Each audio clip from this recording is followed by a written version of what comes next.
Bueno, entonces vamos a empezar nuestra sesión de esta tarde. Bueno, hoy estamos viernes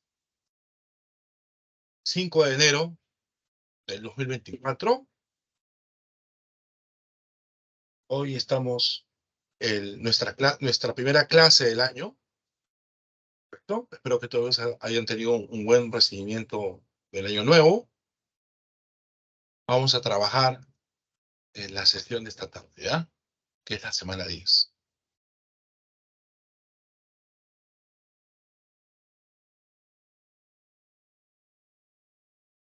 Ok, entonces, vamos a trabajar todo lo relacionado, un ratito, a ver,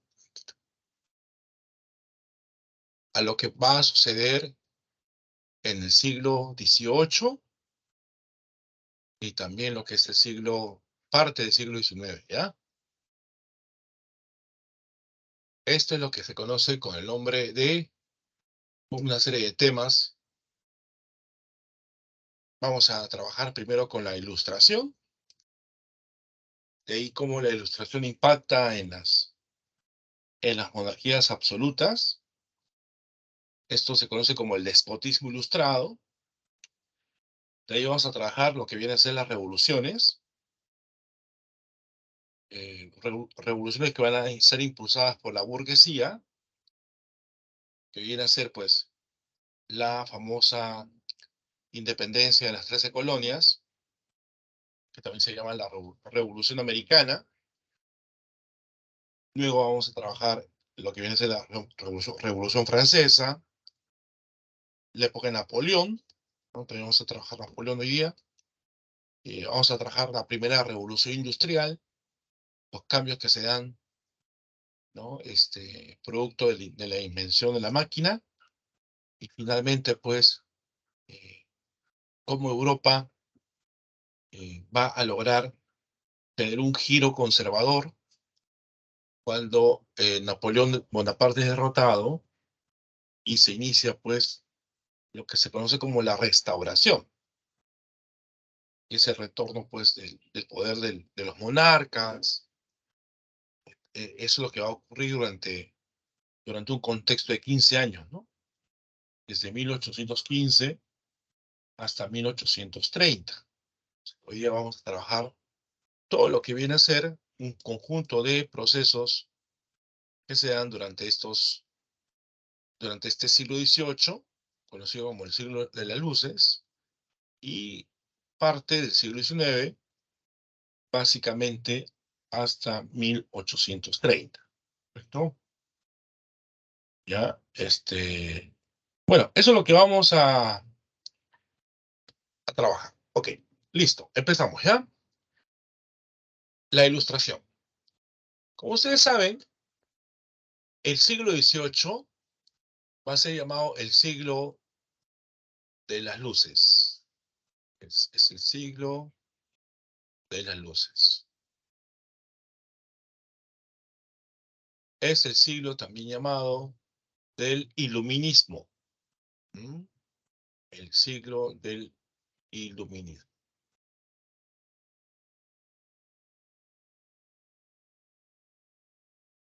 ¿Por qué? Porque durante esos años, durante ese tiempo, eh, vamos a observar cómo el pensamiento va a tener un cambio muy, muy, muy profundo en favor de la burguesía, ¿no? En favor de la burguesía, cómo se produce toda una renovación intelectual. El hombre sale metafóricamente de la oscuridad mental, ¿no? De este ensombrecimiento, esta etapa de las tinieblas, para poder lograr tener un pensamiento diferente, nuevo, que va a defender pues la burguesía, porque detrás de la ilustración, esta ilustración es la ideología de la burguesía, ¿no? Esta es una ideología burguesa. Viene a ser una ideología burguesa. ¿Correcto? Muy bien. Bueno, entonces, la Ilustración viene a ser un movimiento intelectual, ¿no? Eh, también de carácter científico, que va a surgir en Francia, surge en Francia, todos los exponentes en su gran mayoría son franceses, pero que también se va a difundir por el resto de Europa, se desarrolla por el resto de Europa, alcanza, por ejemplo, Alemania, va a tener bastante desarrollo también en Alemania, ¿ya? Se va a extender por toda Europa, como ya mencioné, desde Francia, promoviendo un pensamiento crítico. ¿Qué significa un pensamiento crítico? Un pensamiento, pues, de cuestionamiento, ¿no? A la realidad. Y también un pensamiento reformista, un pensamiento que busca cambios, busca corregir algunos aspectos, vinculado al antiguo régimen. Es un movimiento intelectual que critica, que cuestiona el antiguo régimen. ¿Qué cosa es el antiguo régimen? Es todo ese orden de las cosas que se dieron en Europa previo a la Revolución Francesa. El antiguo régimen, ¿cómo se expresa? Pues a nivel económico, con una estructura feudal; a nivel social, con una composición estamental, ¿no? Grupos cerrados de personas que tienen vínculos entre sí; a nivel político, con el poder absoluto de los reyes, el absolutismo; a nivel ideológico, cultural, con el tema de la influencia de la iglesia, con el pensamiento cristiano. Bueno, estuvo caracterizado la Ilustración principalmente por centrar el conocimiento en el uso de la razón. Una de las características es el racionalismo, ¿no? ¿Qué cosa es pensar racionalmente? Pensar de manera ordenada, bastante directa, concreta, pensamiento ordenado, ¿no? Como elemento determinado para lograr el progreso de la humanidad. Es otra cosa muy interesante que también impulsa la Ilustración. Plantear el progreso, la idea del progreso. ¿Qué cosa significa la idea del progreso? La idea del cambio, ¿no? La apuesta por el cambio, la idea de las innovaciones. ¿Dónde se origina la Ilustración? Si bien se desarrolla en Francia, pero tiene sus influencias en Inglaterra, en la famosa Revolución Inglesa. Inglaterra en el siglo XVII, específicamente en 1688, Inglaterra termina convirtiéndose en una monarquía constitucional, donde el rey reina pero no gobierna. Ahí en Inglaterra se desarrollan las ideas liberales. John Locke es el padre del liberalismo político. Locke tiene un libro que se llama El Tratado sobre el Gobierno Civil. Locke es el que va a desarrollar ideas como plantear que el hombre nace con derechos innatos. O sea, cuando ya el hombre aparece, el hombre nace con derechos. Nace con derechos, ¿correcto? Bueno, la cuestión es que estos derechos innatos, estos derechos naturales, según Locke, son derechos inalienables. Significa que son derechos que no se pueden, digamos, quitarles al hombre, ¿no? Es intrínseco al hombre, es inalienable. Y también son derechos universales a toda conciencia humana. ¿Qué derecho es?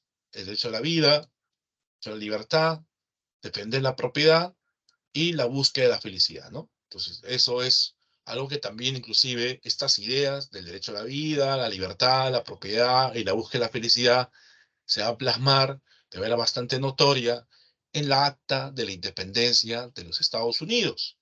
Cuando toquemos el tema de la Revolución Americana, o lo que viene a ser la independencia de las 13 colonias, se va a nutrir también de estas ideas liberales que son generadas por Locke. En la primera pregunta de su tarea, de su práctica hoy día, está vinculado a algo que estamos conversando en este momento. Bueno, en esta pintura, se llama esta pintura, un filósofo da una lección sobre el planetario de mesa, de Joseph Wright, ¿correcto? Entonces, acá es una cosa muy interesante porque también los filósofos no solo eran personas que eh, planteaban argumentos, desarrollaban ideas filosóficas, planteamientos teóricos, sino bien también ellos estaban interesados por desarrollar también la ciencia, ¿no?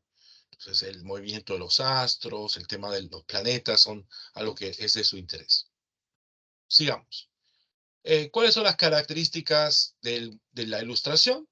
Bueno, el liberalismo, ¿no? El pensamiento liberal, la idea de que el hombre nace en libertad, la teoría del buen salvaje. ¿Qué es la teoría del buen salvaje? Que es lo que propone Rousseau, esa frase que usted habrá escuchado: el hombre nace bueno, pero la sociedad lo corrompe, ¿no? Nace bueno en un estado, o sea, el hombre nace en su estado de salvaje, el hombre es bueno, ¿no? ¿Qué cosa entiende como salvaje, como primitivo? ¿Ya? Eh, bueno, cuenta que Rousseau viajó al África y en África encontró las tribus africanas, ¿no? Y esas tribus africanas pues estaban eh, con vestimentas, pues, con prendas de ropa muy, muy cortas. Entonces estas personas van a estar cazando, pescando, recolectando. Entonces, según Rousseau, así éramos nosotros hace miles de años. Entonces éramos salvajes, primitivos, y éramos bondadosos. Teníamos la bondad, ¿no? Vamos a colaborar con otras personas para conseguir nuestra alimentación. Por eso que él habla de la teoría del buen salvaje. Repito, el hombre nace bueno, pero la sociedad lo corrompe. La privacidad de la razón, ya comenté que una de las características de la ilustración es el pensamiento racional o racionalismo. Utilitarismo del conocimiento. Todo lo que yo conozca debe ser aplicado, debe ser visto como algo útil. Entonces hay un pensamiento pragmático, un espíritu crítico, que ya sabemos qué significa espíritu crítico, que es el espíritu cuestionador, y fe en el cambio, la fe en el progreso, mucho optimismo. El hombre confía en que las cosas van a cambiar. Estas características de la ilustración son ideas que inclusive el hombre tiene en la actualidad. Por eso que se dice que el hombre de hoy es hijo de la ilustración. Todos somos hijos de la ilustración porque son ideas que se desarrollan hasta este momento, ¿no? En la actualidad, ¿correcto? Ujú. Muy bien. Eh, ¿Cuáles son las propuestas liberales? División de poderes. El poder concentrado del rey debe dividirse en lo que es el poder ejecutivo, poder legislativo, poder judicial. Se opone a los privilegios, porque la idea es que todos somos iguales. Fomentan el Estado laico. ¿Qué significa el Estado laico? Que el Estado no debe proteger, no debe defender a ningún tipo de religión, no debe comprometerse con ningún tipo de religión. Un Estado laico, un Estado separado de la Iglesia. El librecambismo, la defensa de la libre circulación de mercancías y la tolerancia religiosa. Los ilustrados van a aceptar que haya religiones. Ellos no son ateos, ellos aceptan las religiones, hay una tolerancia, pero sí defienden la idea de que el Estado sea laico, que no se comprometa con ningún tipo de religión. Bueno, acá en esta imagen, en esta pintura, eh, esta pintura, este óleo, que el autor es Anicet Charles Gabriel Lemonnier, la pintura se llama Lectura de la tragedia El huérfano de la China, de Voltaire. O sea, se está leyendo a todas estas personas que están asistiendo a esta reunión una obra de Voltaire, una tragedia, ¿no? El huérfano de la China, en el salón de Madame Geoffrin, ¿no? Acá se refleja un montón de personajes importantes de la ilustración, ¿no? Acá se contempla a partir del busto de la escultura de Voltaire. Acá está D'Alembert ilustrado, Rousseau, por ejemplo, Diderot, Turgot, que es un ministro de Economía de Francia, Montesquieu, ¿no? Bueno, esos son los representantes. Montesquieu planteó la división de poderes del Estado en el espíritu de las leyes, que ese es su libro, ¿no? La división de poderes, poder ejecutivo, poder legislativo, poder judicial. Rousseau es el teórico de la soberanía popular, ¿no? Él dice que el poder lo tenemos todos nosotros, tenemos el poder, somos soberanos, pero como nosotros tenemos una tendencia a ser corrompidos, por eso es la frase, el hombre nace bueno, pues la sociedad la corrompe, según Rousseau, el hombre tiene la necesidad, o se buscaría que el hombre firme un pacto social de convivencia, ¿no? Contrato social en donde el poder, donde el poder que tenemos cada uno de los ciudadanos, lo deleguemos hacia las autoridades, hacia la figura de una persona que pudiera lograr, ¿no? Gobernar correctamente a favor de la voluntad de los demás.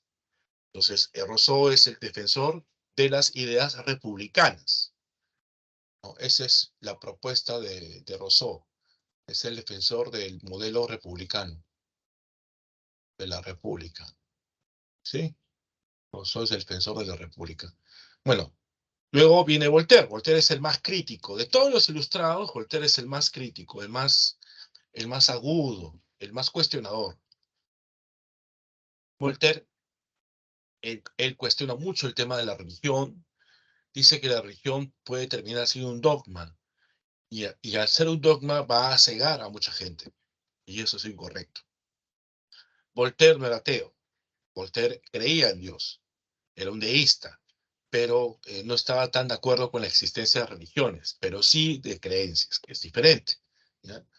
Él propone que Francia debe copiar el modelo inglés, ser una monarquía constitucional.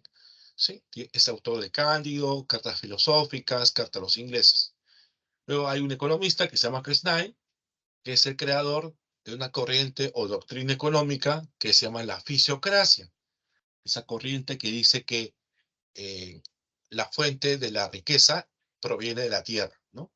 Autor del libro La tabla económica. Bueno, también dentro de la ilustración, ya en Inglaterra, hay una rama que se va a desarrollar a finales del siglo XVIII, que lo representa el famoso Adam Smith.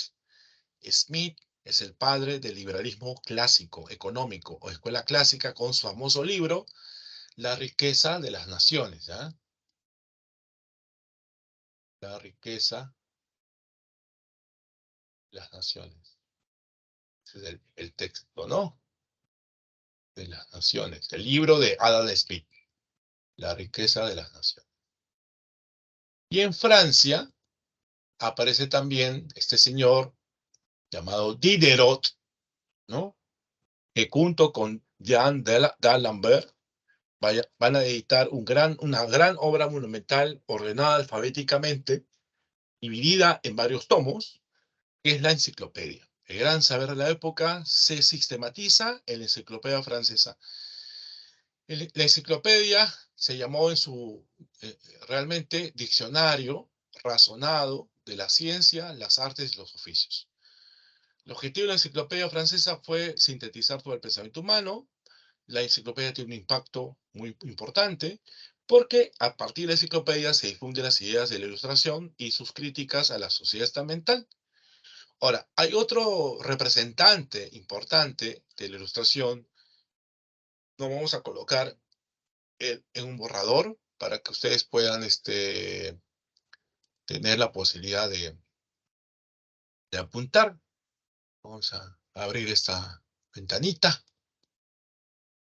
La ilustración también va a tener su impacto en Alemania, como dije hace un rato, ¿sí? Y va a tener un importante exponente que se llama Immanuel Kant, ¿ya?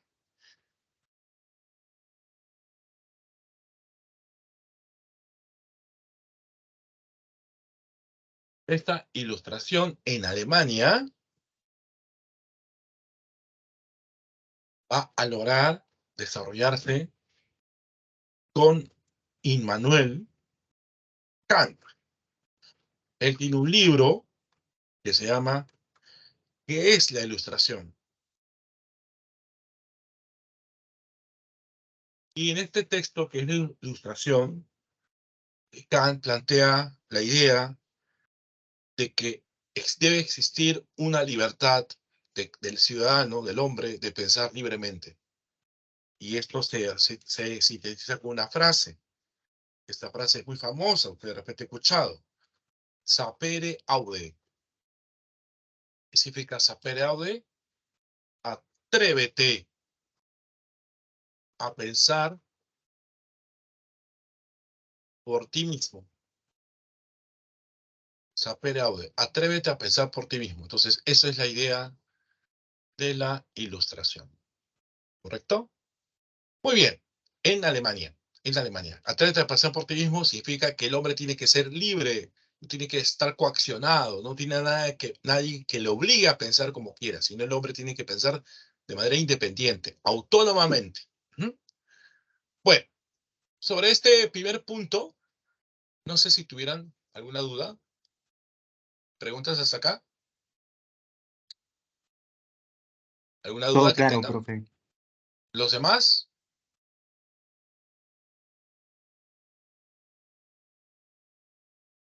¿Los demás? ¿Todo correcto? Digan conforme si fuera así.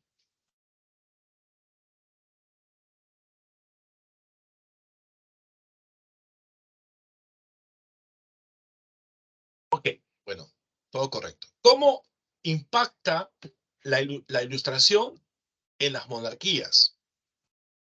Bueno, en las monarquías europeas se estaba desarrollando lo que viene a ser el absolutismo, ¿sí?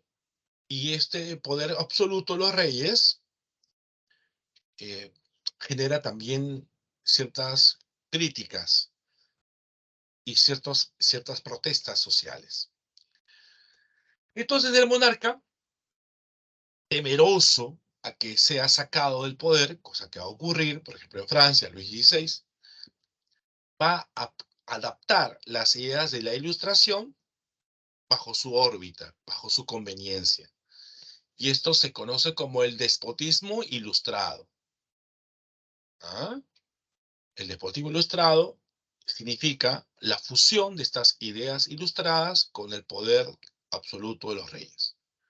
Surge en Europa en la segunda mitad del siglo XVIII, siendo un intento por conciliar el absolutismo con algunas ideas de progreso de la ilustración, ¿no? Es una mezcla de ilustración con el poder absoluto, como proyecto de modernización vertical autoritario. Es decir, lo que se quiere hacer son reformas. Se hacen reformas educativas, reformas militares, reformas sociales, reformas culturales, pero con la intención de que el rey se mantenga en el poder.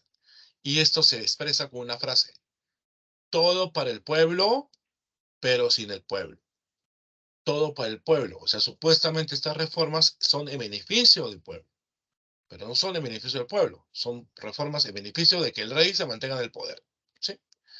Bueno, estos ilustrados también inclusive van a visitar, ¿no?, estas cortes de estos monarcas absolutos. En esta imagen, en esta pintura, vemos a Voltaire, el gran representante de ilustración, el más crítico de todos, visitando la corte del rey Federico II de Prusia. Ajá. Entonces ahí Voltaire está ahí apoyando a este rey Federico II de Prusia. ¿Cuáles son las características? Promueve el progreso social bajo el control de la monarquía, simplemente reformas, ya lo mencioné, y se reprime las demandas populares. Principales reformas: a nivel político, se reorganiza la burocracia; a nivel económico, apertura de libre comercio; a nivel social, abolición de la servidumbre; religioso, tolerancia religiosa y el regalismo. ¿Qué significa regalismo? Que el poder del rey está por encima del poder del papa. ¿Quién son sus representantes? En España, Carlos III, también conocido como el alcalde de Madrid o el rey del albañil, impulsó obras públicas y reformas legales. En Austria, María Teresa impulsó reformas financieras y educativas, dotando a Austria de un régimen centralista. En Rusia, Catalina II, la Grande, va a expropiarse los bienes de la iglesia, mantuvo correspondencia con Voltaire y Diderot. Y en Prusia, Federico II, el que lo vimos en la anterior diapositiva, promueve la cultura, la educación, abolió la tortura y oficializó la tolerancia religiosa. ¿Sí? Entonces, esto es lo que va a ocurrir en algunas monarquías de Europa, esta fusión de las ideas ilustradas con el poder de los monarcas para evitar que estos monarcas se vayan a su casa. ¿Mm? Y bueno, y ahora entramos al siguiente tema. Dejemos Europa un rato, vamos a volver a Europa y nos vamos a centrar ahora en la historia de los Estados Unidos. Como ustedes saben, una parte de Norteamérica va a ser colonizada por los ingleses.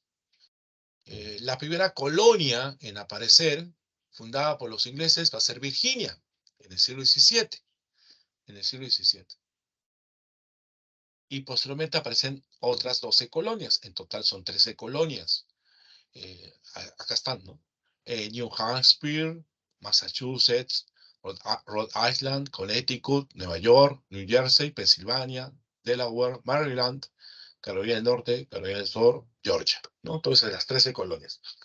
Bueno, estos colonos se dedican, un grupo de ellos, al comercio, se dedican pues a la producción de artesanías, pero como son parte del dominio inglés, ellos dan muchos aportes, ¿no?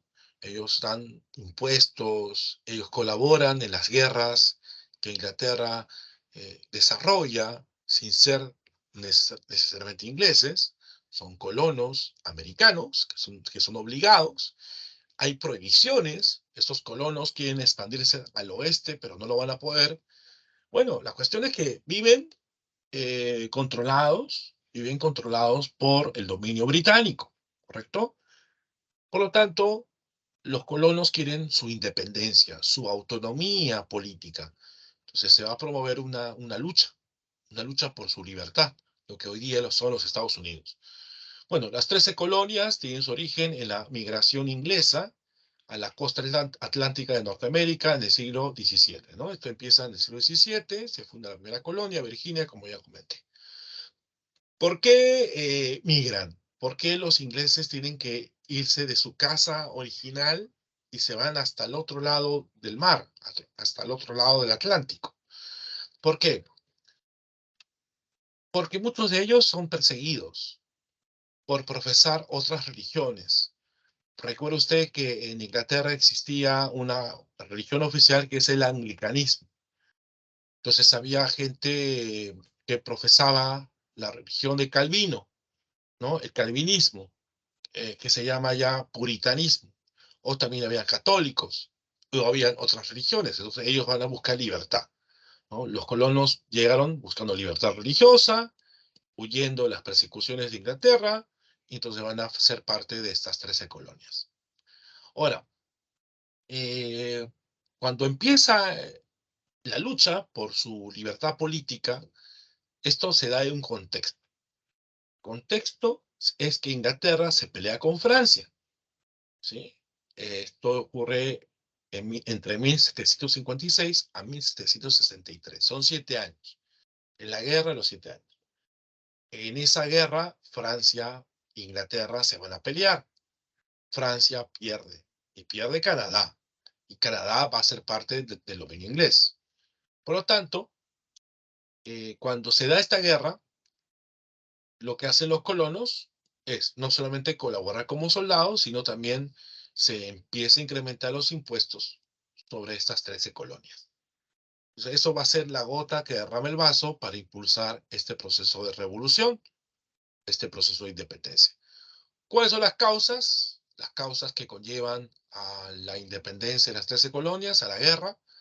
Los colonos no tienen representación política, falta de representación parlamentaria, hay aumento de impuestos, las obligaciones tributarias, 3 impuestos sobre el azúcar, sobre el timbre y el té. Por si acaso, el impuesto al timbre no es el impuesto del timbre que tú tocas cuando vas a ir a tu casa o a la de tu amigo. El timbre es un sello de agua. Es en un documento, en un documento. Si quieres hacer un trámite, este documento, este papel tiene que tener un membrete, un sello de agua. Y eso es un impuesto, el impuesto del timbre. ¿correcto? También hay restricciones comerciales a las colonias. Por ejemplo, los colonos están obligados de comprar productos a los ingleses. O sea, necesariamente tienen que comprar productos a los ingleses. Los colonos, por ejemplo, están mortificados porque podían comprar productos a los holandeses. Inclusive Inglaterra y Holanda son rivales. Holanda, por ejemplo, les vendía a los ingleses un té más barato, porque ese té estaba libre de impuestos. Pero los ingleses obligan a sus colonos a comprar el té solamente a los ingleses. ¿Sí? Ideológicamente hay una influencia de ideas liberales. Estas ideas liberales son principalmente de John Locke. Como dije, esto se va a expresar en el documento fundacional de su independencia, que es parte de la pregunta 1 de tu práctica de guía. Y también social, abuso sobre la población, como la masacre en Boston, que ustedes ven en la imagen de 1770. Sigamos. ¿Cómo empieza esta lucha por la independencia? Con un motín. ¿Qué es un motín? Un levantamiento. Los colonos de Boston se disfrazan de pieles rojas para que no se les reconozca que eran ellos, arrojaron un cargamento de té al mar en protesta contra los impuestos. Esto se llama el motín de té. Como respuesta, el rey de Inglaterra, el rey, por si acaso que lo voy a poner arriba, que se llama Jorge III, los declara a los colonos en rebeldía, ¿ya? Jorge III los declara en rebeldía. Y a partir de ahí se van a realizar congresos, es decir, reuniones de los representantes de estas 13 colonias en la ciudad de Filadelfia. El primer congreso en Filadelfia se va a llevar a cabo en 1774. ¿Sí? En este congreso, los colonos deciden romper vínculos comerciales con los ingleses, boicotear a Inglaterra, ¿no? Romper vínculos comerciales. Luego se va a realizar el segundo congreso de Filadelfia en 1775, donde se declara la guerra, ¿no? Oficialmente se da inicio a la guerra. Esta guerra, lo voy a poner en la diapositiva, va a lograr, pero en estos apuntes,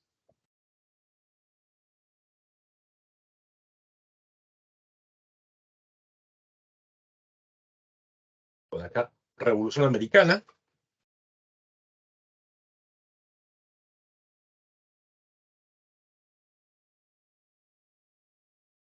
ejemplo, se van a formar milicias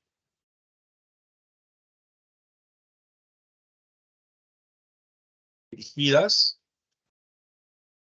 por George Washington, ¿correcto? Y a partir de 1775 inicia la guerra de la independencia. Y el 4 de julio de 1776 se firma el Acta de la Independencia.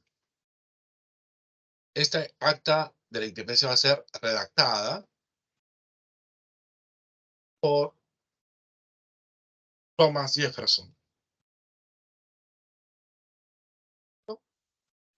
Y bueno, y la guerra dura hasta 1781, ¿ya? Y en esta guerra, los colonos reciben apoyo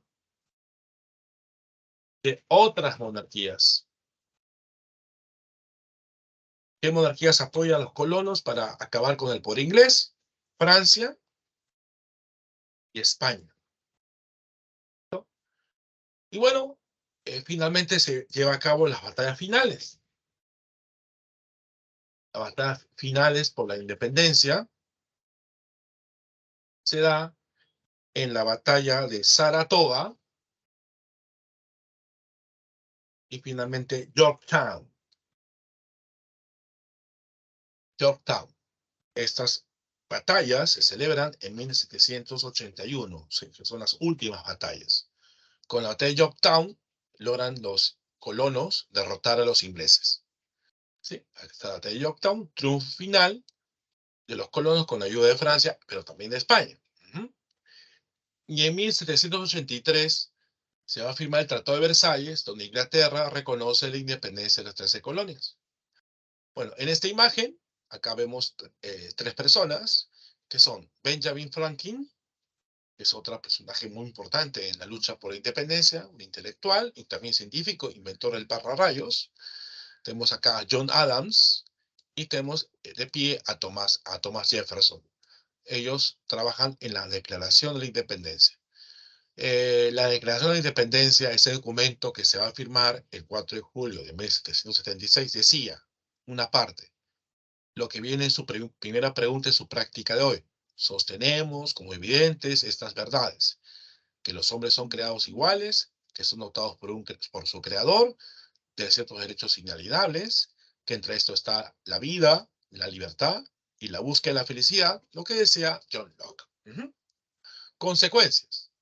Bueno, es la primera colonia independiente en América, la primera colonia en romper su dominio con la metrópoli, en este caso con Inglaterra, son ellos. Es su primer Estado liberal democrático, se elabora la primera constitución del mundo en 1787 y influye mucho esta lucha en la Revolución Francesa y también en la independencia de Hispanoamérica. Bueno, entonces ese es el tema de la independencia de las 13 colonias. Hasta ahí. ¿Cómo vamos? ¿Tienen alguna pregunta que hacer?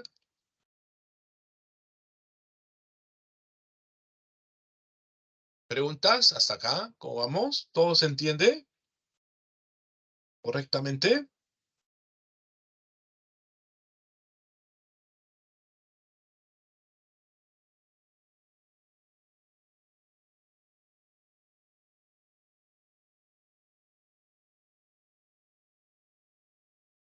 ¿Alguna duda que tengan, chicos?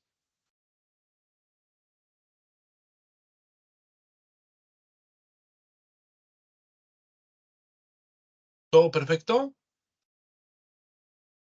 Todo claro, profe. Bueno, entonces si no hay dudas, sigamos, ¿correcto? Vamos a trabajar ahora el tema de la famosa Revolución Francesa, ¿ya? Eh, la Revolución Francesa que trabajaremos incluye Napoleón, ¿ya? Napoleón. Así que vamos a trabajar todo el proceso de luchas que se dan en, en Francia, incluyendo Napoleón. Bueno, como sabemos, la palabra revolución significa un cambio radical, un proceso de cambios, de transformaciones. Esta revolución va a ser dirigida por la burguesía, con apoyo popular, apoyo del campesinado, apoyo de los artesanos, apoyo de la clase media, que logra poner fin al antiguo régimen, provocando un cambio profundo en las estructuras francesas a finales del siglo XVIII. Los reyes de Francia eran Luis XVI, casado con María Antonieta, ¿correcto? Y bueno, ¿qué origina la Revolución Francesa? Por un lado está el cobro de impuestos, igual como ocurrió en las 13 colonias americanas, donde la burguesía pagaba altos impuestos y estos impuestos iban pues a las arcas fiscales, a las arcas de la corona, y había pues un despilfarro, enormes gastos, ¿sí? Enormes gastos. ¿En, ¿En qué iban los gastos? En guerras, ¿ya? Los conflictos bélicos eran lo que mayormente se gastaba de las arcas fiscales. Por ejemplo, en la Guerra de los 7 Años, donde Francia pierde Canadá y que hemos mencionado en el tema de la Revolución Americana. Y también, pues, en los gastos de las fiestas que se hacían casi todos los días en Versalles, ¿no? Los banquetes. A nivel político, el absolutismo estaba siendo muy criticado, especialmente por la Ilustración, que también es lo que influye mucho en la Revolución Francesa, Y también hay elementos ecológicos, ambientales, como la crisis del trigo, producto de una fuerte sequía, que genera pues que hay una escasez de productos y los pocos productos que se encuentran, como el trigo, se venden a altos precios. Y a nivel social, pues hay una fuerte desigualdad entre los estamentos, que son tres. El primer estado, la nobleza; el segundo estado, el clero; y el tercer estado, que soporta a todos los demás, que es el estado llano, que lo forma el pueblo. Está la burguesía, el campesinado, el artesanado, ¿no? Cuando estalla la revolución, la corona francesa estaba en completa bancarrota. Luis XVI no sabía qué cosa hacer. Así que Luis XVI tiene un ministro, el ministro Necker. Necker propone a su majestad el rey que los tributos los pague la nobleza, los pague el sector privilegiado. Pero la nobleza no quiere y se opone a esto. La otra salida que va a plantear Necker es llevar a cabo una cumbre, una reunión de representantes de los tres estados. Esto no se había hecho en Francia hace más de 100 años. Se conoce con el nombre de Estados Generales, y así empieza la Revolución Francesa, con la convocatoria a los Estados Generales a propuesta del ministro Necker. Bien, la Revolución Francesa empieza con el periodo monárquico. Como dije, esto empieza con la convocatoria a los Estados Generales, ¿sí? Nosotros debemos conocer el proceso de la revolución, ya tener ese ordenamiento, ¿no? La etapa monárquica o el periodo monárquico está compuesto por la convocatoria de los Estados Generales, la conformación de la Asamblea Nacional, ¿correcto? La formación de la Asamblea Constituyente y finalmente la conformación de la Asamblea Legislativa. Como mencioné, en los Estados Generales se busca una salida a la situación económica que atravesaba Francia.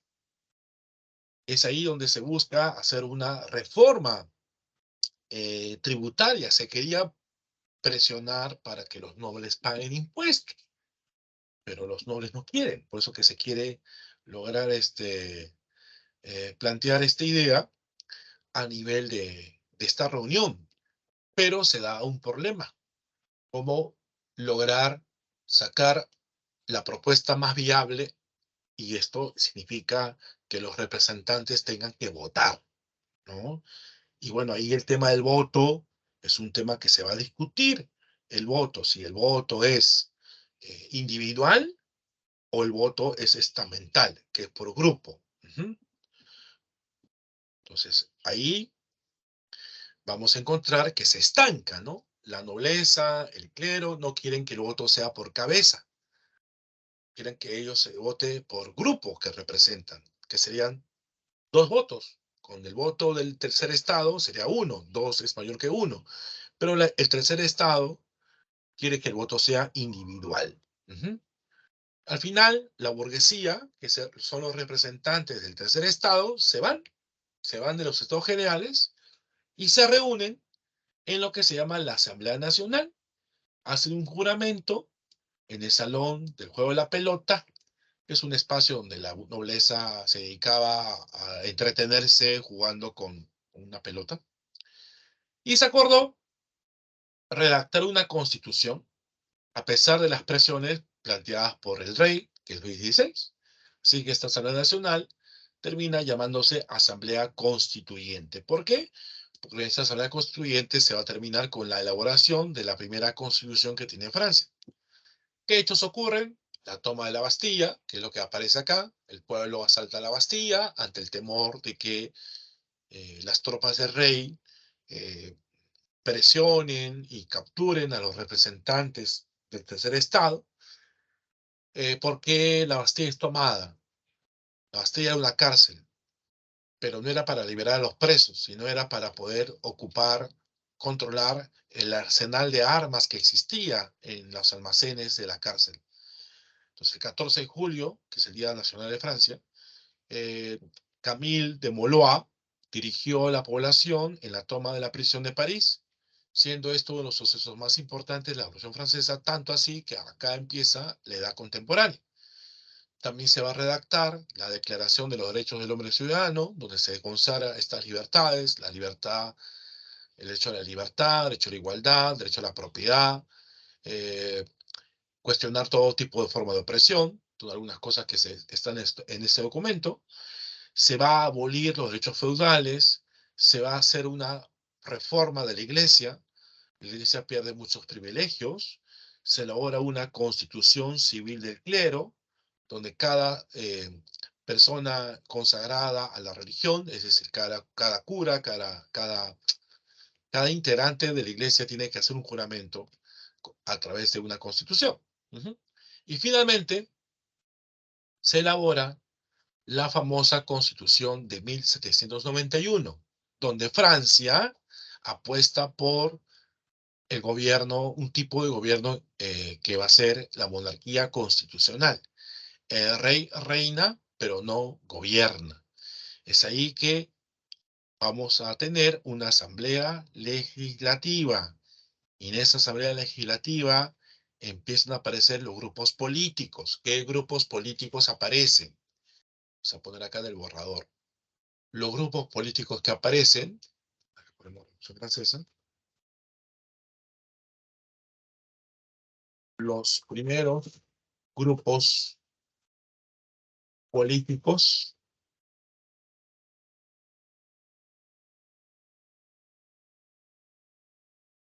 son los fuldenses, que son pro-monárquicos, y los jacobinos, que son defensores de la República. Acá todavía el rey tenía cierto poder, porque Francia era una monarquía constitucional, no olviden eso, ¿ya? O sea, son los primeros grupos políticos. Bueno, ante este avance de la revolución, el rey pide ayuda para acabar con la revolución. Pide ayuda a los austriacos y a los prusianos. Así que Francia entra en guerra contra estas monarquías y las va a derrotar en la batalla de Valmy.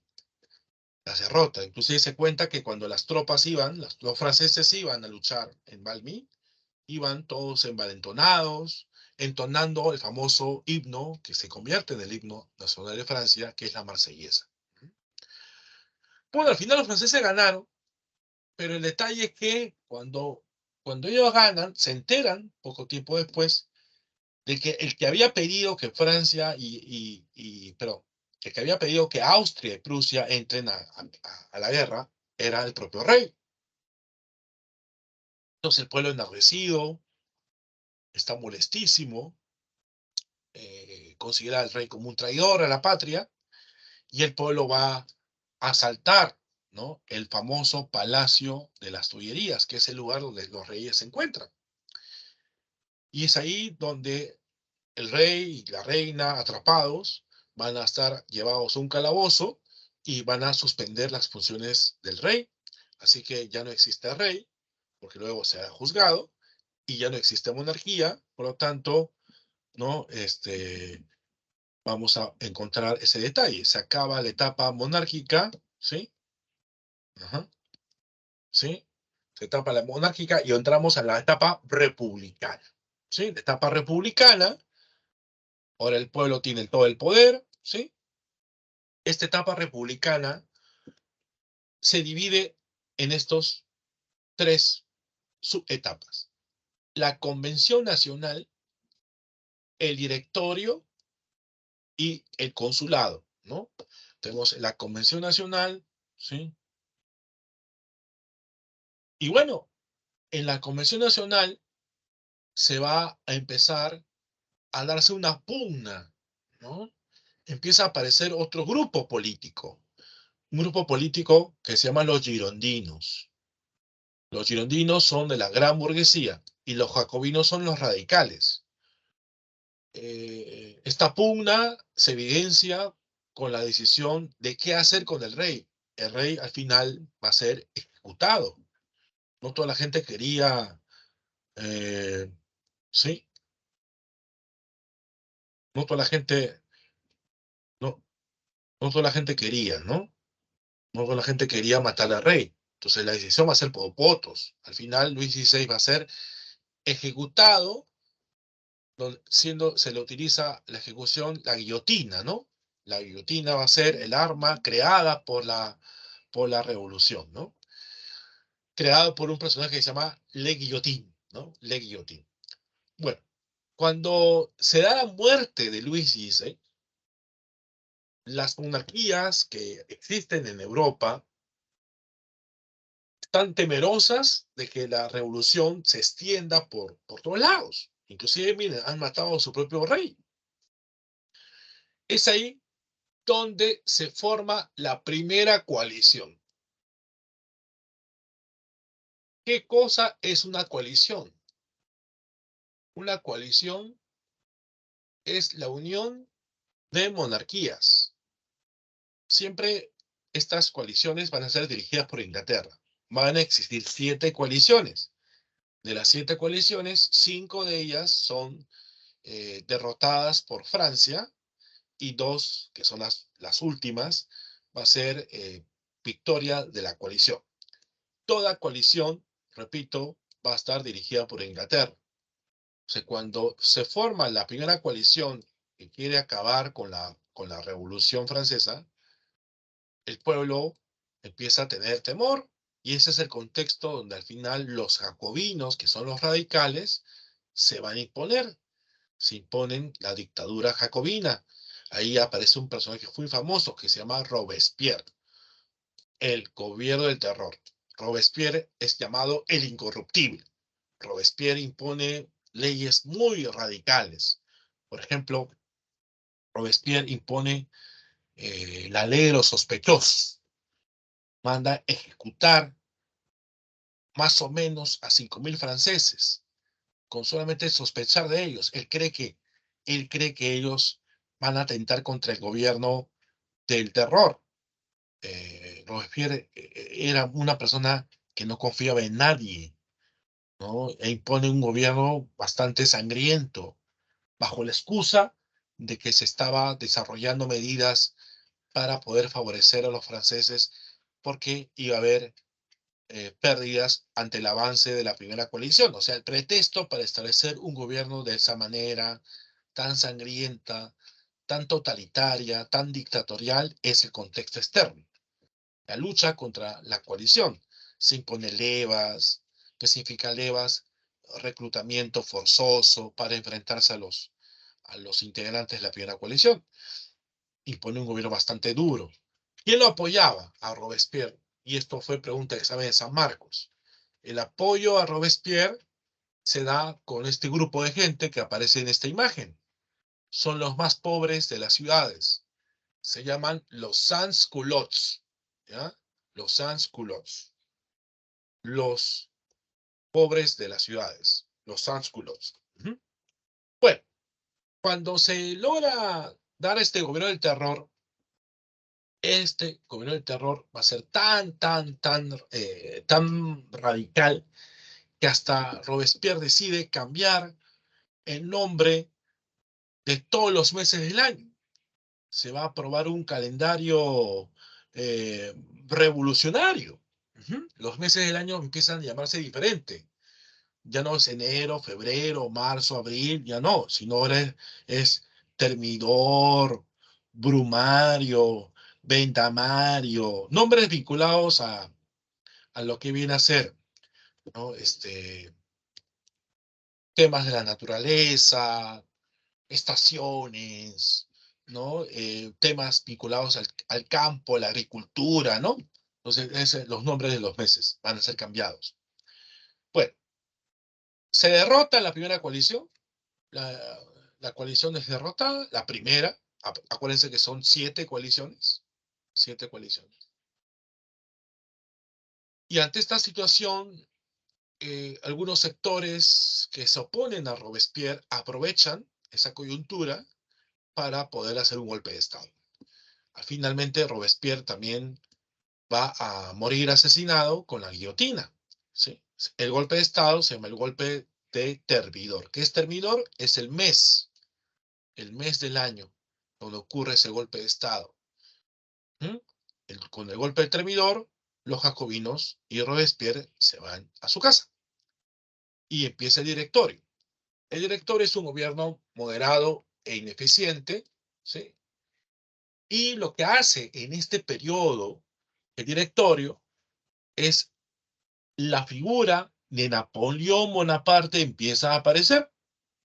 Napoleón astutamente decidirá atacar y quitarles eh, territorios o intereses que tenían los miembros de la primera coalición.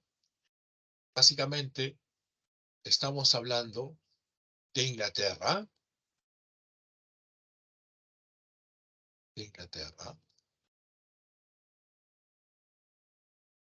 y de Austria, ¿correcto? Entonces, los integrantes de lo que fue la primera coalición va a ser, Napoleón va a enfrentarlos.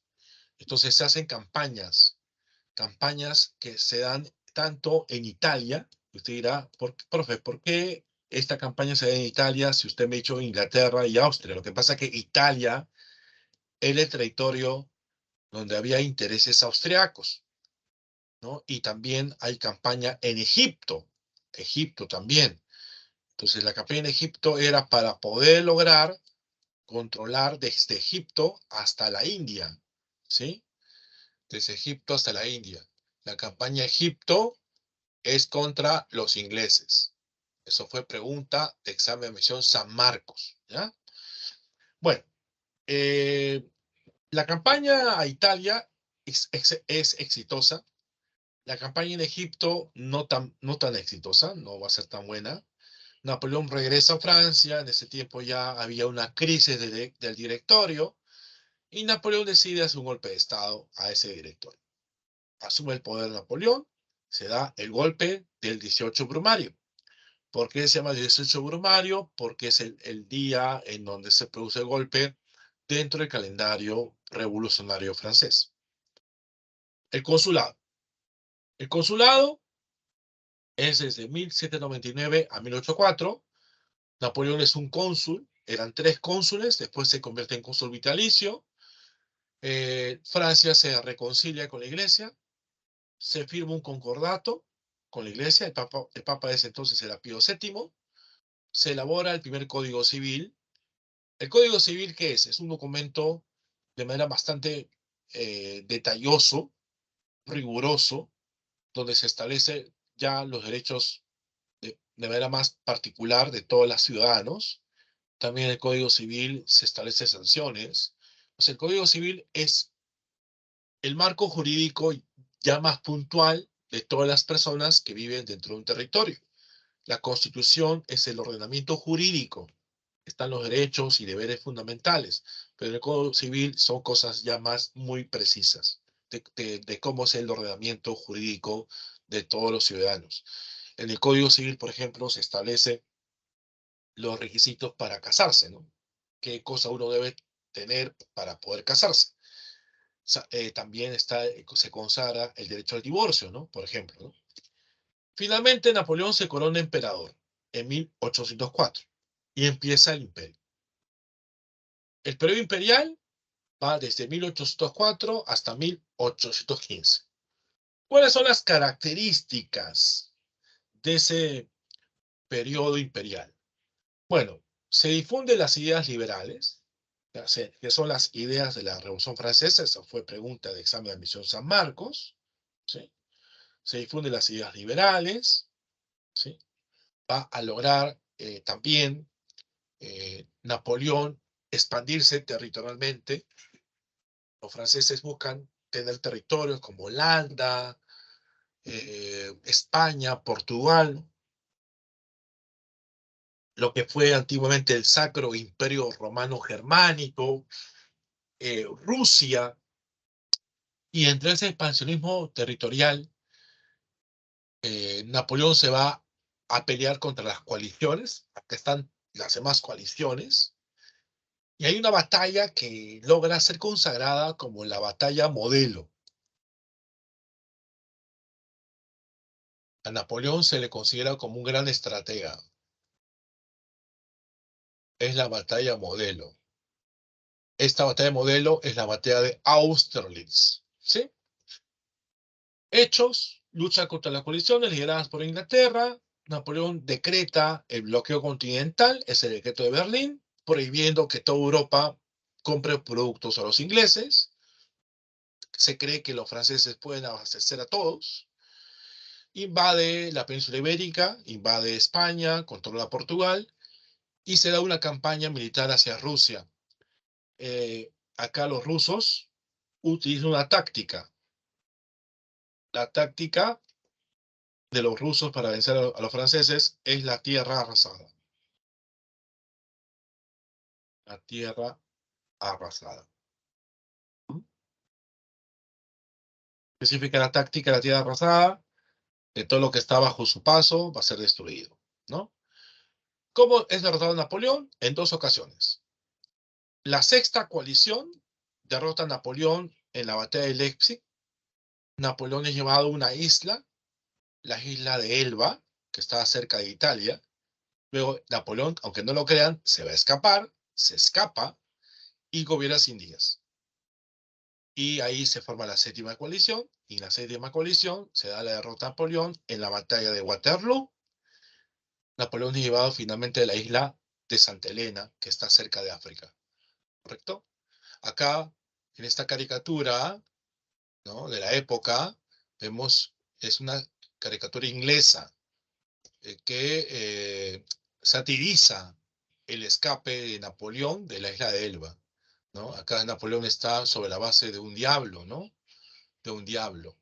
Está ahí escapándose, ¿no?, de la isla de Elba. El sistema napoleónico. Francia era la potencia hegemónica del continente, anexando territorios, creando estados satélites y forzando alianzas con monarquías. Finalmente derrotado. ¿Y qué consecuencias hay? Pues el absolutismo es ya completamente abolido. Se da la disolución de los privilegios estamentales. Se va a abolir la servidumbre, se va a abolir los hechos feudales, son las consecuencias de la Revolución Francesa. Estamos bajo un nuevo régimen, un régimen liberal, un régimen completamente burgués. Bueno, sobre la Revolución Francesa y Napoleón. No sé si tienen alguna pregunta, chicos. Hasta acá. Preguntas, dudas, inquietudes. ¿Se escucho?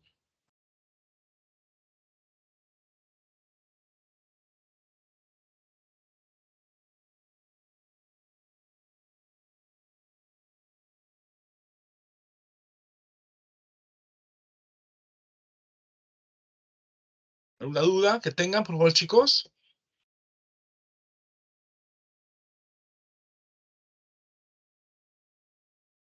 Si no digan conforme.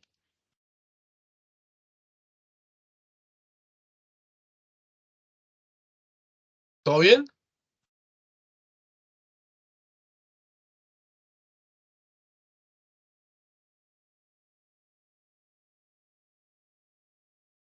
¿Alguna pregunta?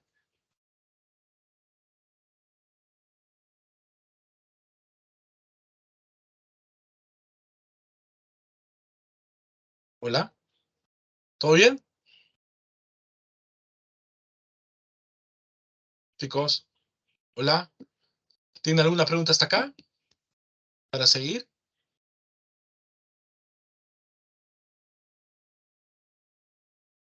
Digan algo, escriban algo. María, Alexandra, Araceli, Xiomara, Jacqueline. ¿Tienen alguna pregunta? ¿Todo está claro? O sea que un poquito me asusta porque como nadie interviene, ¿sí? Como nadie interviene, yo digo, ¿qué pasa acá? Ok, sigamos. Primera revolución industrial. La primera revolución industrial, no todas las revoluciones son sociales. No todas las revoluciones son impulsadas pues por la lucha del hombre y la búsqueda del poder. La primera revolución industrial es una revolución más bien de carácter científico, tecnológico, que tiene como principal objetivo crear la máquina, ¿no? Va a crearse la máquina. Acuérdense que la máquina sirve para buscar reducir la fuerza laboral. La máquina es creada para reducir. No es tanto, la máquina no se crea para reemplazar al hombre. No, no, no. La máquina se crea para reducir su fuerza laboral del hombre. Acuérdense, ¿no? La burguesía, ahora que ya está en el poder político, la burguesía busca ampliar sus negocios, busca crear más mercancías, busca lograr consolidarse en el poder. Entonces la burguesía necesita, como se plantea lógicamente, ¿no? Reducir sus costos, maximizando sus ganancias. Entonces lo que hace la burguesía es invertir para la elaboración de máquinas. Claro, las máquinas no son creadas por ellos, sino las máquinas son creadas por científicos, por inventores, por gente que es muy creativa, muy inteligente, ¿no? Entonces, lo que hacen los burgueses es patentar, es apoyar, ¿no? A estos inventores y científicos. Hoy día vamos solamente a estudiar la primera revolución industrial, no vamos a estudiar la segunda va a ser vista más adelante en otra sesión. Esta se da entre 1760 a 1860, siglo XVIII y siglo XIX. Es un proceso de cambios constantes y también de crecimiento económico continuo promovido por la burguesía y que va a ser iniciada en Inglaterra. ¿Sí? La primera revolución industrial ocurre solamente en Inglaterra durante el siglo XVIII. ¿Sí? Nada más, en el siglo XVIII. ¿Por qué? ¿Por qué ocurre eso? ¿Por qué ocurre en Inglaterra? Porque en Inglaterra hay un crecimiento demográfico, hay mayor población y como ustedes saben, a mayor población hay más necesidades. Hay más necesidades. Empieza a lograr tener nuevas materias primas, nuevas técnicas agrícolas, se intensifica mucho el cultivo de algodón, porque recuerde usted que una necesidad que tiene la población es en la vestimenta, ¿no? Y la vestimenta implica, pues, buscar materias primas, como el algodón, procesarlas y convertirlas en prendas. La búsqueda de nuevas fuentes de energía y también la acumulación del capital y la búsqueda de expandirse en el mercado mundial por parte del burgués. ¿Cuáles son las características? Vamos a tener dos fuentes de energía, el carbón y el vapor. A ver, el carbón. ¿De dónde se extrae el carbón? El carbón se extrae de las minas.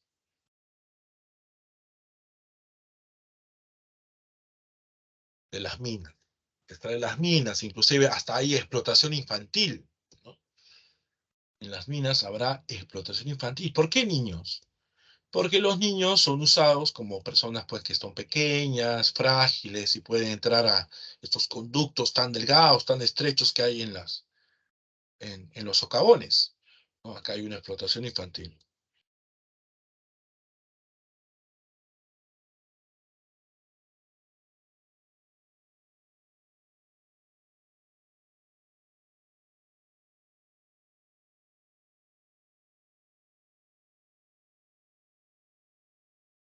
Ujú. Y el carbón, como ustedes sabrán, libera energía. Cuando tú el carbón calientas, cuando el carbón tú lo calientas, eh, va a generar pues la posibilidad de que algo que tú logres pues utilizarlo de una máquina, por ejemplo, el ferrocarril. ¿Cómo se desplaza el ferrocarril, la locomotora? Porque en su motor habrá pues esta fuerza del carbón. El carbón lo que hace es permitir liberar energía. Igual que el vapor de un estado líquido del agua termina siendo a un estado gaseoso.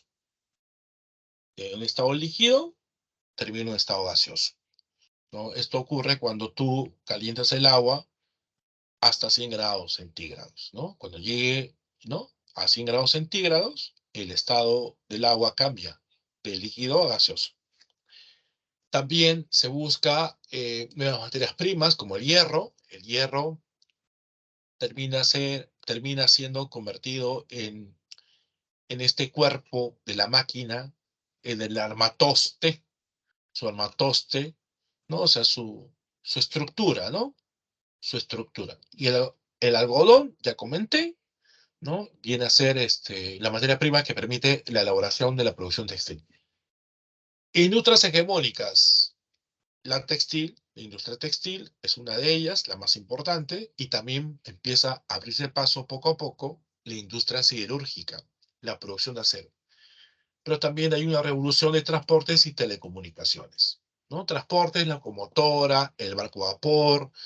En las telecomunicaciones está el telégrafo, por ejemplo, ¿no? Bueno, el invento más importante es esta máquina. Esta máquina es mejorada, ¿ya? Es la máquina de vapor, creado por James Watt. Él perfecciona esta máquina de vapor, la perfecciona a partir de la máquina de Newcomen, ¿ya?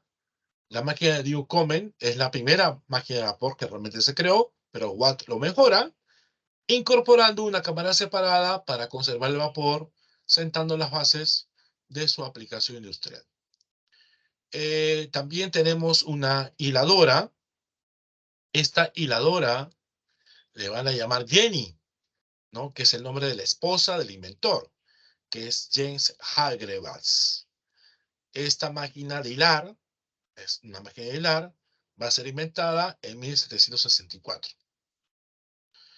También hay una revolución de los transportes y comunicaciones. Como ya mencioné, aparece la locomotora. La locomotora va a ser creada por George Stephenson. Stephenson crea la locomotora a partir de la observación de estas pequeñas, vamos a decir, máquinas que sirven para transportar el carbón, ¿correcto? De las minas, ¿no? Entonces, a partir de estas pequeñas máquinas sobre ruedas que sirven para poder llevar, ¿no?, llevar el carbón, de ahí viene la idea de crear la locomotora. La primera locomotora se llamó la locomotora Rocket, ¿ya? La locomotora Rocket, ¿sí? Luego viene el barco a vapor creado por Robert Fulton, ¿sí? Creado por Robert Fulton, y también la creación del telégrafo. El telégrafo, ¿no? El telégrafo es el que permite la comunicación a grandes distancias, una comunicación a partir de algunos signos. Estamos hablando de lo que viene a ser después el código Morse, ¿no? ¿No? Son todas esas innovaciones y claro, también hay que recordar lo que dije hace un rato, ¿no? La explotación infantil, especialmente femenina, ¿no? Porque las niñas son más delgadas que los hombres, así que mayormente existe una explotación femenina, ¿no?, en los socavones. En general infantil, en general infantil. Bueno, bueno, consecuencias. ¿Qué consecuencias genera? Pues la migración del campo a la ciudad. ¿Por qué? Porque la gente va a empezar a buscar chamba en las ciudades, crecimiento de las ciudades, Londres,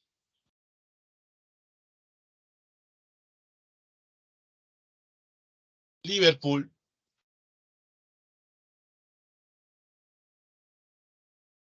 Liverpool, Manchester, por ejemplo, ¿no? Empieza a surgir la ruina de los talleres artesanales. Y acá, justamente en los talleres artesanales, vamos a ver un punto, ¿no? En nuestro borrador.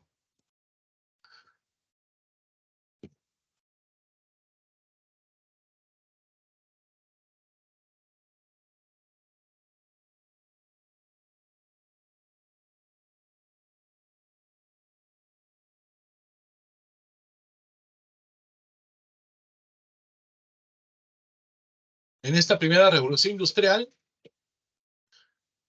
se produce la ruina de los artesanos y se forma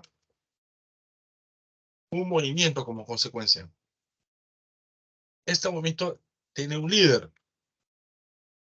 Este líder se llama Ned Lut.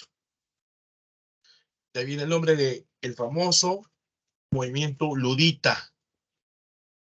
¿Qué hace el movimiento ludita? Destruye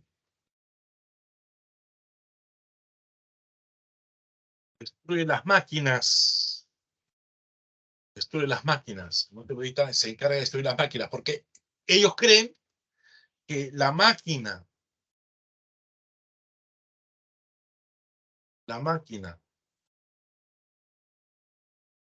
reemplaza al hombre. Entonces, como la máquina reemplaza al hombre, la culpa de todo esto lo tiene la máquina. Pero en el fondo, pues no. En el fondo no es así.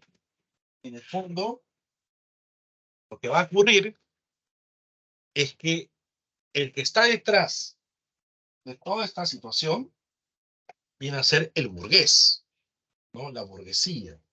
La burguesía es el que se encarga de invertir todo este proceso. Ujú. Todo este proceso. Bueno, ¿qué otras cosas? Hay duras condiciones laborales, explotación femenina e infantil, el sujeto del proletariado, aparece el movimiento obrero, los sindicatos, y en torno al tema de los sindicatos, ¿ya? Los obreros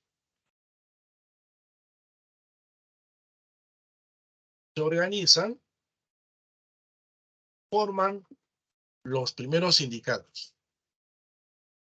Estos sindicatos tienen su nombre, y esto ha sido pregunta de examen de admisión San Marcos.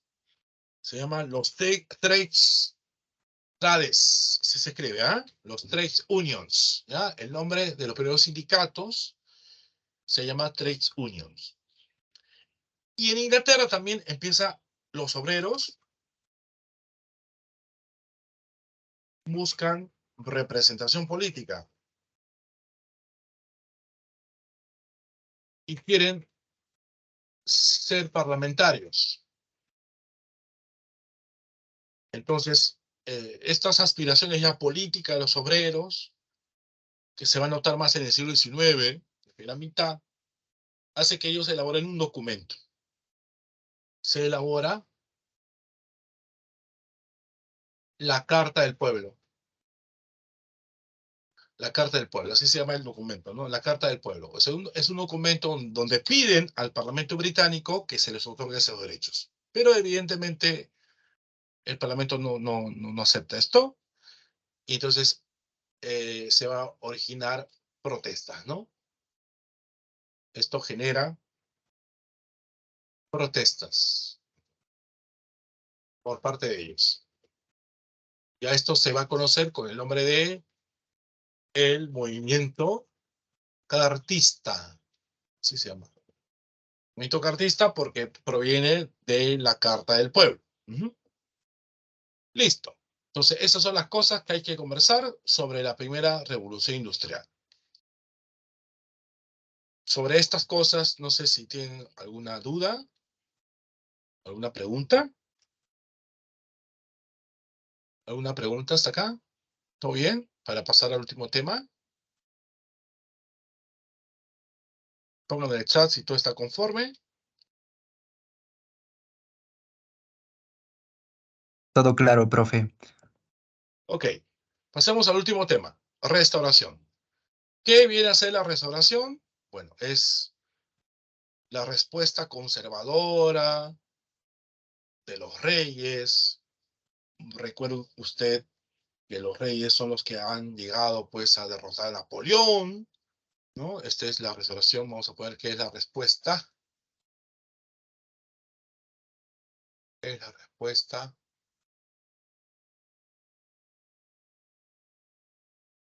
conservadora. La respuesta conservadora al avance de las revoluciones. Este periodo de defensa, intento de reimplantar el antiguo régimen en Europa Occidental. Las monarquías quieren volver a restablecer el antiguo régimen, pero es complicado, ya fue, ya tuvo su, ¿no? De raíz la han derrotado. Entonces es un intento de manotazo ahogado de volver a lo anterior.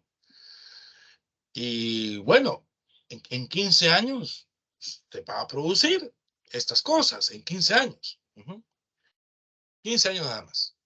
Entonces lo que hacen los monarcas es también enfrentarse a los movimientos liberales. Se enfrentan a las ideas liberales. Entonces eso va a ser algo que va a lograr caracterizar, ¿no? a Europa en ese tiempo, ¿no? A Europa en ese tiempo.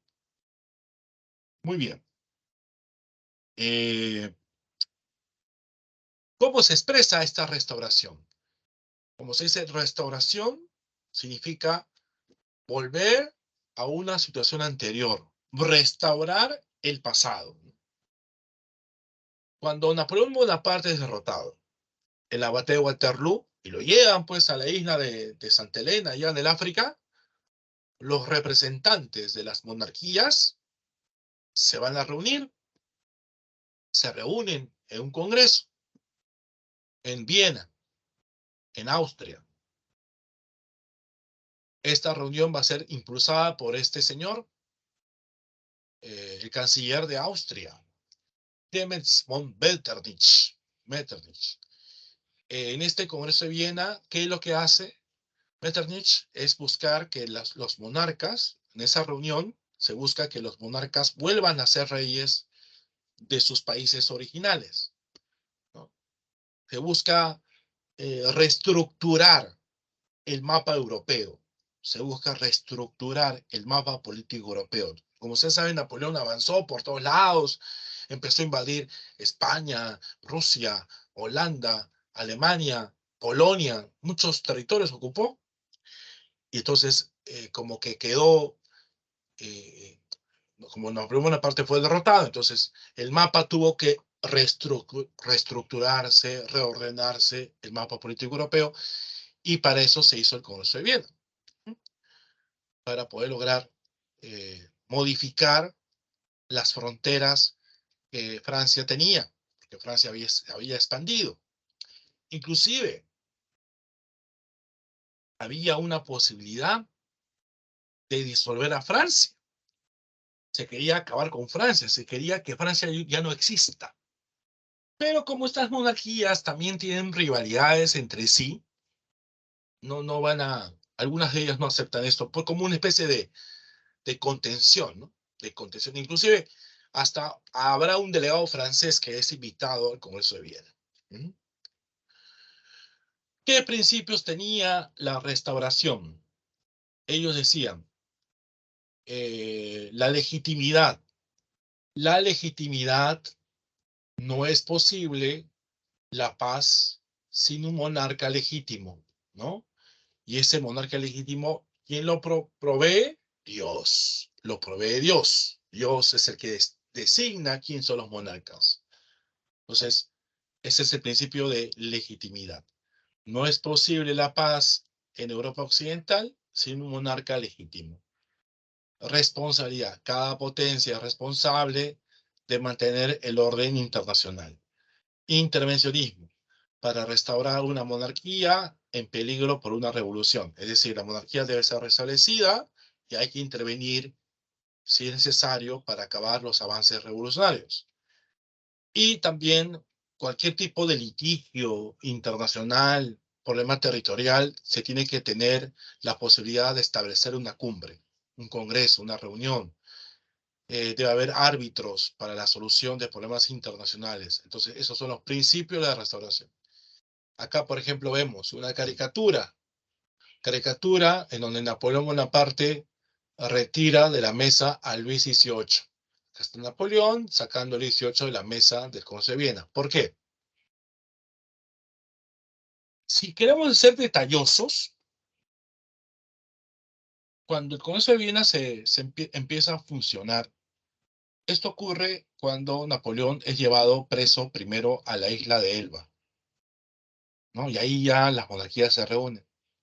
Cuando se estaba llevando a cabo los días de estas cumbres, los días de esta cumbre, del Congreso de Viena, Napoleón se escapa. Y el rey que había en Francia, que es Luis XVIII, que es el sobrino de Luis XVI, él ya había logrado entrar a gobernar Francia, Luis XVIII. Pero al enterarse de que Napoleón se escapó, al toque él, ¡pim!, se va. Y Napoleón vuelve a gobernar durante los 100 días que dije, ¿no? Por eso se habla de esa caricatura. Bueno, otra cosa que ocurre en estos 15 años de restauración. No solamente la decisión va a ser política, de reestructurar el mapa europeo, de reimplementar a las monarquías, sino también se busca formar un bloque militar. Un bloque militar que acabe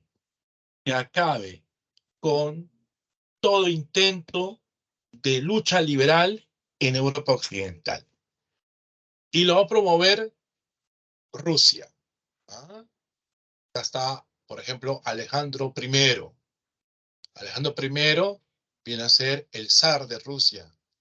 ¿Ah? Él lo promueve, junto con el apoyo de Austria, de Prusia, ¿no? Este bloque militar se llama la Santa Alianza, ¿no? Que tiene como ideal defender los principios de la Iglesia Católica. Es una alianza monárquica, militar, religiosa, para sofocar todas rebeliones liberales, ¿no? La Santa Alianza. La Santa Alianza es un bloque militar que interviene en cualquier lugar de Europa Occidental donde se esté desarrollando movimientos liberales. Inclusive la Santa Alianza quiere meterse en el Perú, quiere meterse en América, chicos, cuando se produce la independencia tanto por San Martín como Bolívar, ¿no? Es lo que va a ocurrir. Bueno, a ver. Luego, acá vemos una caricatura anónima, ¿no? En donde el zar de Rusia y el emperador de Austria, estos dos que están acá, empujan al rey de Francia, Luis XVIII, a intervenir en España, ¿no? ¿No? España, pues España pierde sus colonias, como ustedes saben, Perú, México, y es ahí donde los franceses, donde los rusos, donde los austriacos van a buscar intervenir acá en España y acabar con lo que está sucediendo en América, ¿no? Bueno, línea de tiempo. Ya empezamos a observar la parte final. Hemos trabajado todo el siglo XVIII. En la primera mitad del siglo XVIII se da el surgimiento de la Ilustración. En la segunda mitad del siglo XVIII se da el despotismo ilustrado, la independencia de 13 colonias, la famosa Revolución Francesa, y los inicios del siglo XIX, el Imperio Napoleónico y la Restauración Europea. Con esto entonces hemos llegado a culminar, ¿no? A culminar lo que viene a ser nuestra clase de hoy. Bien, preguntas, dudas, inquietudes,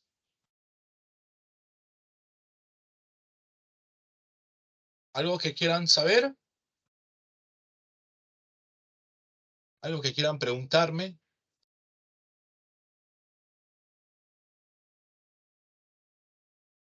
¿Alguna duda? Si no digan conforme, por favor.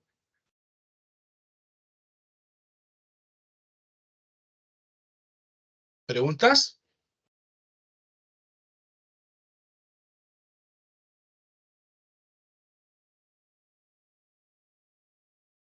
¿Alguna pregunta, alguna duda que tengan, por favor?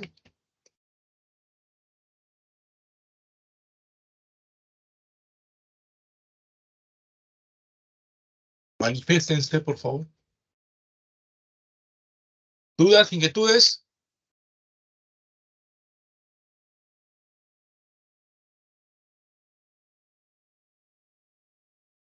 Todo claro, profe. Ok, entonces, si no hay ninguna duda, vamos entonces a pasar a revisar las preguntas, ¿ya? ¿Correcto? Las preguntas que toca en esta semana número 10. Ok, entonces se le va a dar unos minutos para que puedan ustedes revisar con calma sus preguntas, ¿sí? Son las 6:37, unos 4 minutos para que vean su práctica, ¿ya?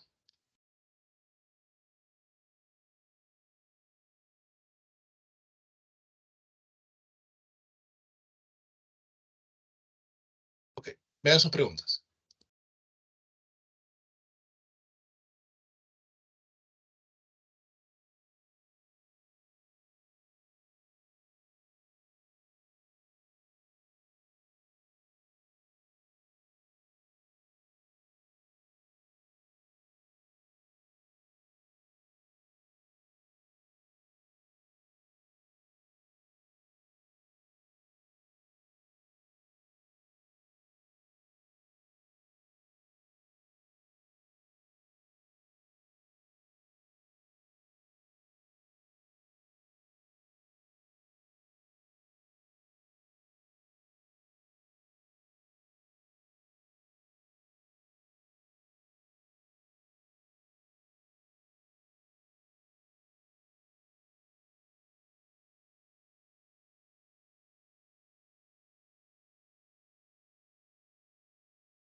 Muy bien, vamos entonces a retomar. Vamos a ver las claves. Espero que puedan marcar en el chat las respuestas y vamos a empezar. A ver, dice, sostenemos que como evidentes estas verdades, que todos los hombres son creados iguales, que son dotados por un creador, por su creador de ciertos derechos inalienables, que entre estos está la vida, la libertad, la búsqueda de la felicidad.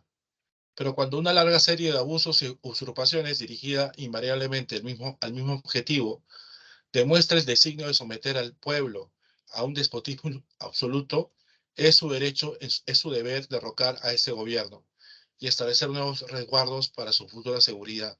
Tal ha sido el paciente sufrimiento de estas colonias. La historia del actual rey de la Gran Bretaña es una historia de repetidos agravios y usurpaciones. encaminados todos directamente hacia el establecimiento de una tiranía absoluta sobre estos estados. Declaración unánime de los 13 Estados Unidos de América, 1776. Del texto anterior se puede afirmar que inició la guerra contra Inglaterra según lo acordado en el Congreso de Filadelfia, apoyó la firma del Tratado de Versalles reconociendo la economía de Estados Unidos, manifestó la necesidad de una constitución que desconociera el rey Jorge III, expresó los principios de los colonios norteamericanos contra el dominio inglés, exigió su incorporación como Estado autónomo como parte de la Gran Bretaña. ¿Qué clave creen que es, chicos? De todo lo que se ha leído. ¿Qué clave es? En la pregunta 1, ¿qué clave creen que es?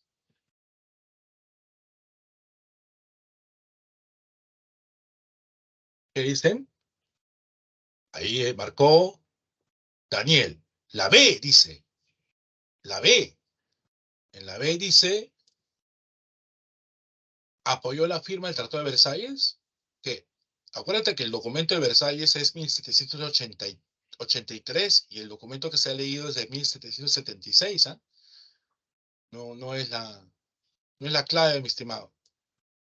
¿Cuál es la clave? A ver, la clave, la 1, ¿qué dice? Esa es la acta de la Declaración de la Independencia.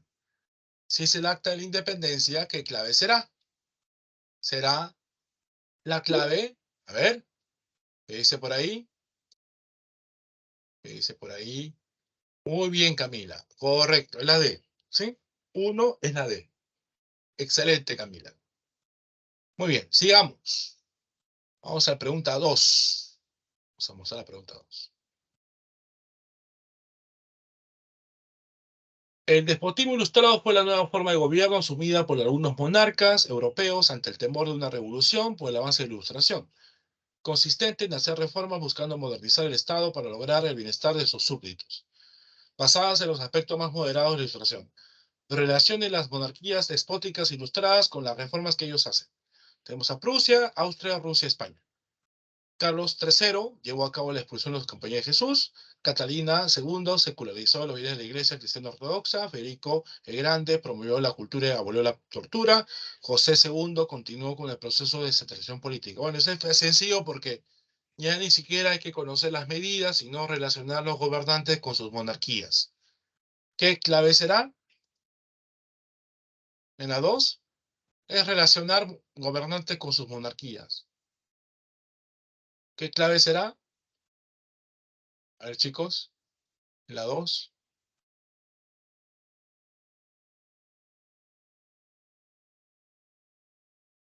Manifiéstense.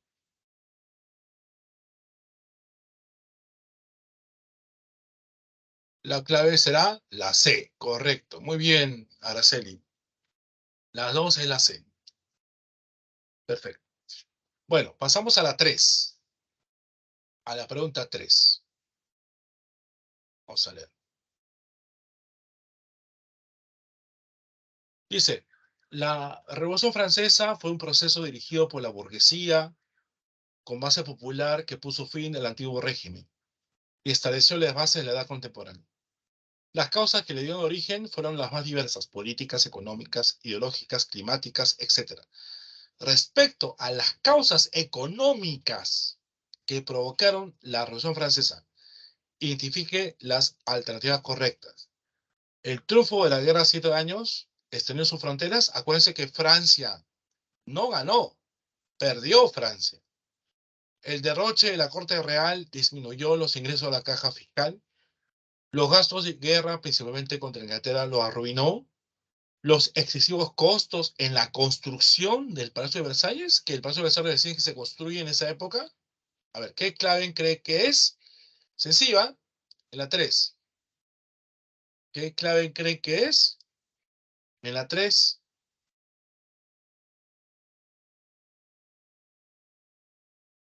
Vamos, chicos. ¿Qué clave son las causas económicas? Ahí se anima a colocar, ahí dice la D de dedo. ¿Será la D de dedo? Correcto, la D. La 3 es la D. Muy bien. Vamos a la 4. Vamos a la 4. Dice, la tercera etapa de la Revolución Francesa corresponde al gobierno de Napoleón, quien se coronó emperador en 1804. Buscó convertir a Francia en la primera potencia de Europa. Se expandió territorialmente desafiando al poder británico en el continente. Para lograr este objetivo, Napoleón enfrentó a los líneas suspensivas, pero fue vencido. Posteriormente, líneas suspensivas. Acto seguido, ordenó establecer líneas suspensivas para afectar su economía. ¿Qué será, ¿no? Lo que debemos colocar en esas líneas vacías? ¿Qué clave será? En la 4. La 4 está un poquito difícil porque hay algunas cosas que no hemos comentado en clase, pero no sé si alguien puede lograr tantear con la última idea. La última idea sí hemos hablado en clase. ¿Alguien se anima? Con lo último, la última parte, la última línea suspensiva, ahí sí lo podemos entender. Cuando dice ahí bloqueo. ¿Ah? La 4 es la A. ¿Ya? La 4 es la A. La 4 es la A. Bien, la última pregunta.